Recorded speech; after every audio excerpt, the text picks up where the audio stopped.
भगवत गीता में वर्णित कथा के अनुसार जब भी अर्जुन के मन में कोई दुविधा होती थी तो वो श्री कृष्ण के पास पहुंच जाते थे। एक बार की बात है, अर्जुन भगवान श्री कृष्ण के समीप जाकर कहा कि वो दुविधा में है और उसका जवाब वो श्री कृष्ण से चाहते हैं। श्री कृष्ण ने पूछा कि क्या सवाल है।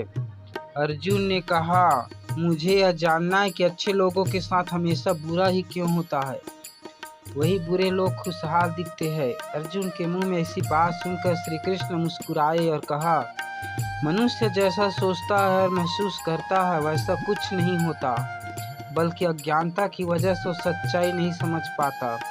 अर्जुन उनकी बात समझ नहीं पाए। उसके बाद श्री कृष्ण ने क्या कहा वो जानते हैं।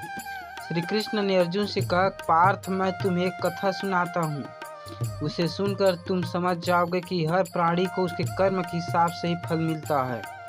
प्रकृति हर किसी को अपनी राह चुनने का मौका देती है। अब वो मनुष्य की इच्छा पर निर्भर करता है कि उसे धर्म की राह चुननी है या अधर्म की। कथा शुरू करते हुए श्री कृष्ण ने कहा, एक नगर में दो पुरुष रहा करते थे। एक पुरुष व्यापारी था जिसको जीवन में धर्म की बहुत महत्व थी। वो पूजा पाठ में यकीन रखता था। वो हर रोज मंदिर जाता था, दान धर्म भी करता था और हर रोज भगवान की पूजा करता था। वही दूसरा पुरुष बिल्कुल विपरीत था। वो हर रोज मंदिर तो जाता था लेकिन पूजा करने नहीं, बल्कि मंदिर के बाहर से जूते चप्पल चुराने, उससे दान धर्म से कोई लेना देना नहीं होता था। समय बीतता गया और एक दिन बहुत जोर की बारिश हो रही थी। इसी वजह से मंदिर में पुजारी के अलावा कोई नहीं था। ये बात जब दूसरे पुरुष को पता चली तो उसने कहा कि ये सही मौका है मंदिर का धन चुराने का। पंडित ने नज़र बचाकर उसने मंदिर का सारा धन चुरा लिया। उसी समय धर्म कर्म में विश्वास रखने वाला व्यक्ति भी मंदिर पहुंचा। दुर्भाग्य से मंदिर के पुजारी ने उसे चोर समझ लिया। चिल्लाने लगे। वहाँ लोग एकत्र हो गए और उन्हें बहुत मारा। किसी तरह वो बचते बचाते वहाँ से निकला तो दुर्भाग्य ने उसका साथ वहाँ भी नहीं छोड़ा।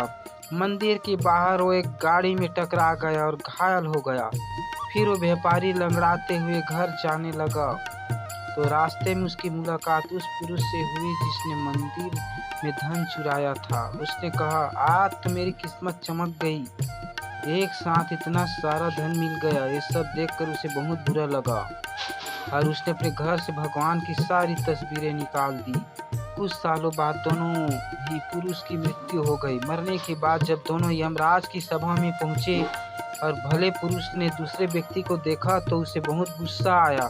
उसने क्रोधित होकर यमराज से पूछा, मैं तो हमेशा अच्छे कर्म करता था, दान में विश्वास रखता था, उसके बदले जीवन भर मुझे अपमान और दर्द ही मिला। उस व्यक्ति के नोटों से भरी पोटली, आखिर ऐसा भेदभाव क्यों? इस पर यमराज ने कहा, पुत्र, तुम गलत समझ रहे हो। जिस दिन तुम्हारी गाड़ी से टक्कर हुई थी वो दिन तुम्हारे जीवन का आखिरी दिन था, परंतु तुम्हारे अच्छे कर्म की वजह से तुम्हारी मौत सिर्फ एक छोटी सी चोट में बदल गई। तुम उस दुष्ट व्यक्ति के बारे में जानना चाहते हो? दरअसल उसके भाग्य में राजयोग था, मगर उसके कुकर्म धर्म की वजह से वो सिर्फ एक छोटी सी धन की पोटली में बदल गया।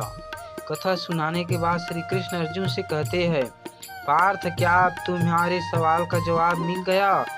ऐसा सोचता है कि भगवान तुम्हारे कर्मों को नज़रअंदाज कर रहे हैं। ये बिल्कुल भी सत्य नहीं। भगवान हमें कब क्या किस रूप में दे रहा है मनुष्य को समझ नहीं आता, मगर आप अच्छे कर्म करते रहो तो भगवान की कृपा हमेशा बनी रहती है। इसलिए अपने अच्छे कर्म को बदलना नहीं चाहिए, क्योंकि उसका फल हमें इसी जीवन में मिलता है। इसलिए मनुष्य का फर्ज है कि हमेशा अच्छे कर्म करते रहे, क्योंकि श्री कृष्ण ने गीता में बताया है कि किसी के द्वारा किया गया कर्म बेकार नहीं जाता, चाहे वो अच्छा हो या बुरा।